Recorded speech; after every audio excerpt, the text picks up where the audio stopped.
I don't know about you, but I have a little bit of this sense of the old Kincaid adage that two things can be true. Like the Phillies are extraordinarily well positioned to compete next season. Yep. They are on the short list of title contenders. And I think that if you can remove yourself from the disappointment and talking about these playoff losses and year after year kind of falling short, and you just look at it for what it is, there are, I would say, probably 25 teams in baseball that would change places in a heartbeat with the Phillies. That all being said, I have found it a little bit hard to get revved up for what's going on right now, because you're talking about the two biggest dominoes that could potentially fall are pieces that you're retaining.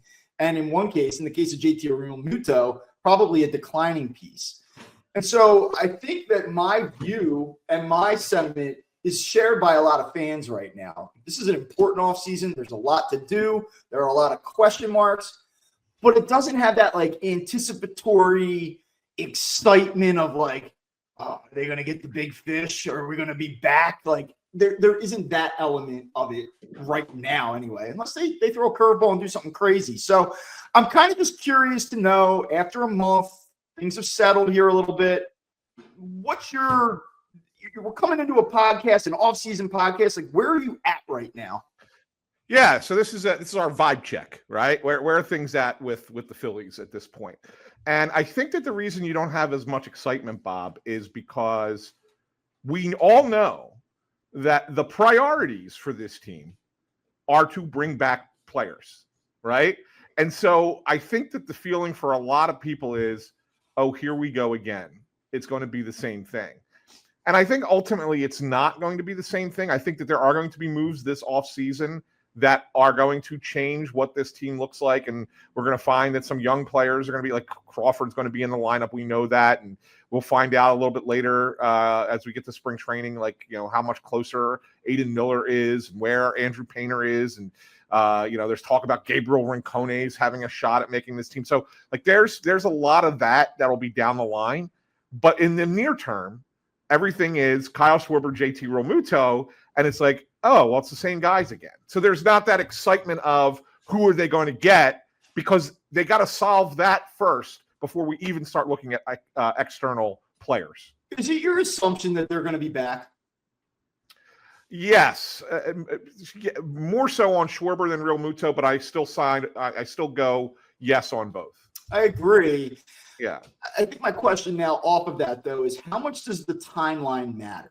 Because really, so much of what the Phillies are going to do and pivot towards is going to be predicated upon their ability to bring these players back. And so what I'm afraid of, more so than the anxiety of will they not retain the player, is that are they going to get caught without being able to execute a plan B or a plan C because there's a stalemate, or that this thing drags on and those other options fly off the board. And so should I be concerned about that? Or do you think that these players know and that there's enough goodwill between both sides where they're like, guys, like, we want you back. This is going to be the offer. If you're in, we need to know. And by the way, if you're trying to win a championship here, you need to tell us so that we can go prepare to do that and fill in the rest of the gaps.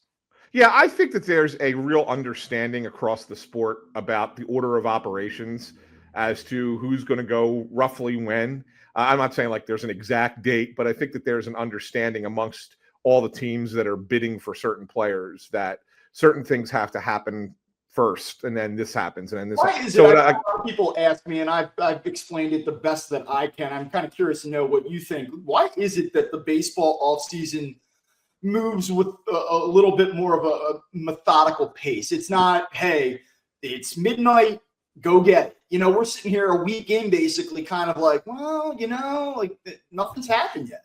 Yeah, no, and it's interesting, and I think it's because they just finished the GM's meetings, right? So I think that the initial conversations on things just happened this past week, and it's like, all right, well, let's talk over the course of the next month, and then everything really starts to hit.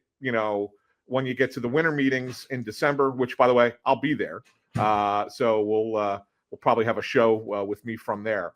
But yeah, I mean, I think that's kind of how it moves.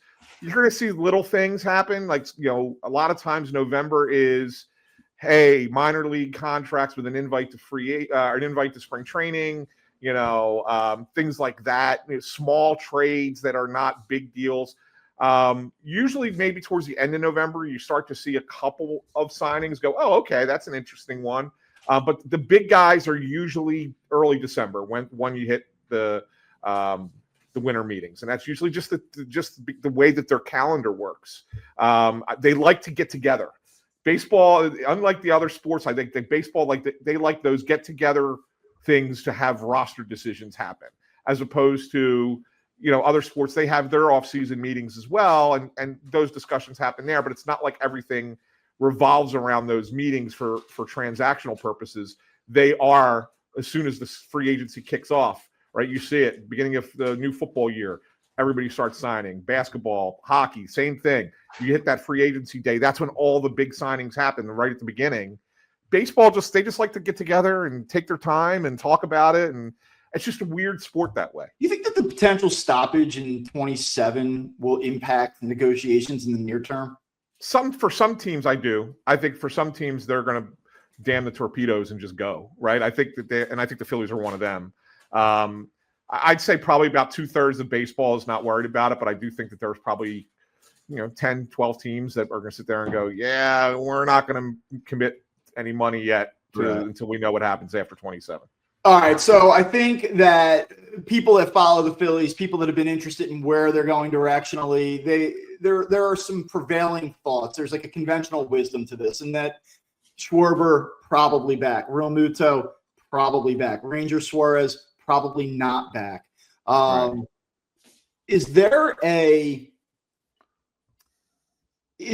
a surprise possible that could play out here, where the Phillies end up making a trade of significance, or maybe targeting a free agent of significance that is in addition to those players kind of doing what we expect them to do? Like, is there a world where Byron Buxton waives his trade clause and Phillies, or no trade clause, and the Phillies get involved, where we have this like, oh shit moment where, I'm driving in the car and I look down and I see a text message from Anthony Sanfilippo that says, wow, like, is that possible? Because it does feel like so much of this offseason and what can happen has almost been predetermined. And certainly the Schwarber thing is not only significant for next year, but in terms of financial allocation. So if Schwarber were to go elsewhere, then that opens up a ton of different doors. And I want to talk about the possibility of that in a minute.